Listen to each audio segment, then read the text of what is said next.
We identified literally most of the people at that time, and we investigated them. We took their statements. Almost all the suspects. So if I put it to you, so you know the suspects? Of course, the ones that we had up to the time before the confession of Stanley. We see, investigation is an ongoing process. You get to one point, you will be successful, and then you move forward. If you get to this, whatever you've got, it will now open up another channel, another area.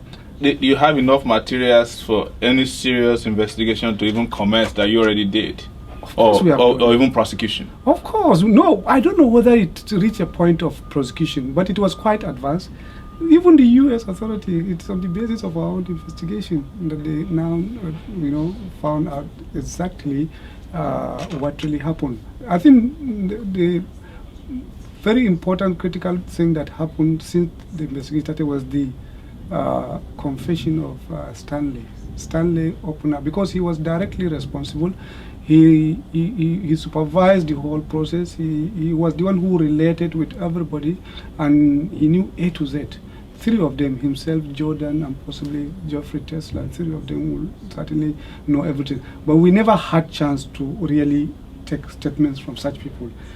From EFCC, unfortunately, and this is what is happening usually with the international companies, they do not do nothing at home. The only thing they do is when they get into Nigeria to go and bribe. None of the transactions will ever take place in Nigeria in terms of whether the banking transactions, in terms of even the meetings, all of it. In the case of Halliburton, all of the things that happened in terms of the corruption took place outside Nigeria. The documents were never in Nigeria. And so when, as an investigation outfit, it will be difficult for you to internally be able to build a very strong, successful case that will be able to stand the test of prosecution. So that's why we were very much relying, or we were hopeful that we could get the support of the international law enforcement agencies. I tried that, I told you, with the French. I tried that with the UK authorities. I tried that with the US. Eventually, US came out with that. So it is not true that your team ran away with a lot of documents when you were kicked out of the EFCC? How possible? How can? Never. We are professionals. We don't do that. No way. You can't do that. Talking about corruption and bribery, third time, there was a lot of accusations. Some of them even plate numbers of cars that were used in bribing senators. How come anybody wasn't caught during the third time? The biggest one is being prosecuted today. Who is that?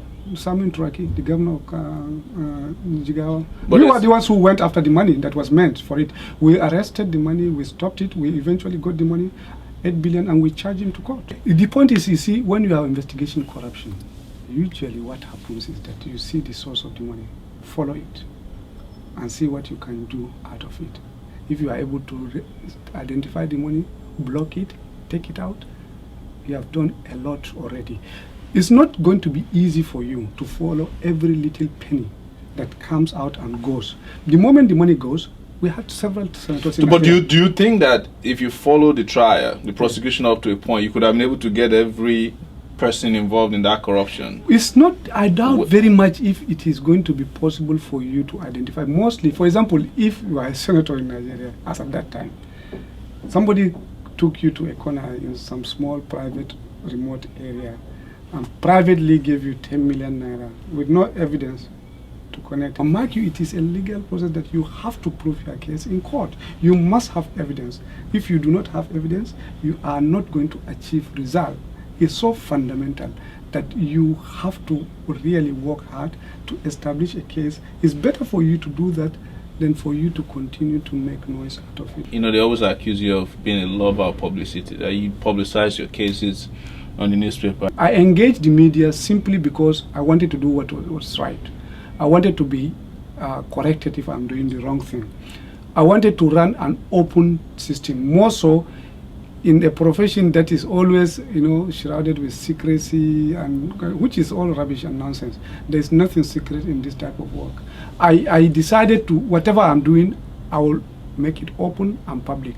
Some of the things that we were doing, for God's sake, There is no way for you to change unless you bring the public into it, unless you bring into people for them to buy in. Unless, for example, they also agree with it, it will never succeed. Nothing can work if you are working honestly for the people unless the people are part of it. I deliberately made the media to be part of it, to share with them the experience of what we have now, we are then gathering, and take it out to the people. See your governors, see the money that was given to them, see what they are doing with the money, see your ministers, see your chief executives, see your chief of police, see how else could I do it. The moment you say you are hiding behind and doing this type of work, then you are susceptible to all sorts of things. So you are undergoing trial, and specifically they accuse you of not declaring your assets. How do you respond to that? Part of the requirements for you to go through screening at the National Assembly is that you must declare your assets. You must have a copy of your assets declaration before you even go, and then you will be cleared to assume this responsibility that you are nominated for.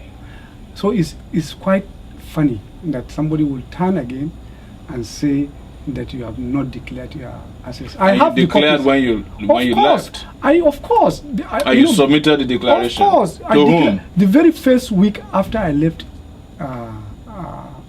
Kuru. You know, Mark, when I was in Kuru, that was when I was removed from office. But I was then at Kuru, that is the Institute Police National NIPS. Immediately after graduation, the week after that, I declared my assets, and I went and I registered it, and I have a copy of it.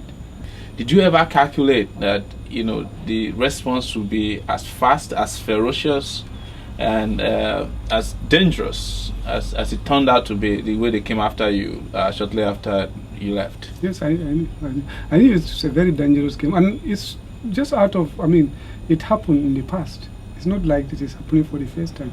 We have seen, for example, those who attempted to do something about corruption and what happened to them. We have seen what happened to Murtala. He was killed simply because he tried to change the country. So I'm not claiming to really take myself to that level, no. But in my own little way, when I had the opportunity and chance to fight corruption, I did it, and I understood clearly that it's something that is very dangerous, that when you fight corruption, and I've said it several times, it will definitely fight you back. And I have no regret. I know that whatever you do, if you do it honestly, you shouldn't have any regret for it. I got the opportunity to run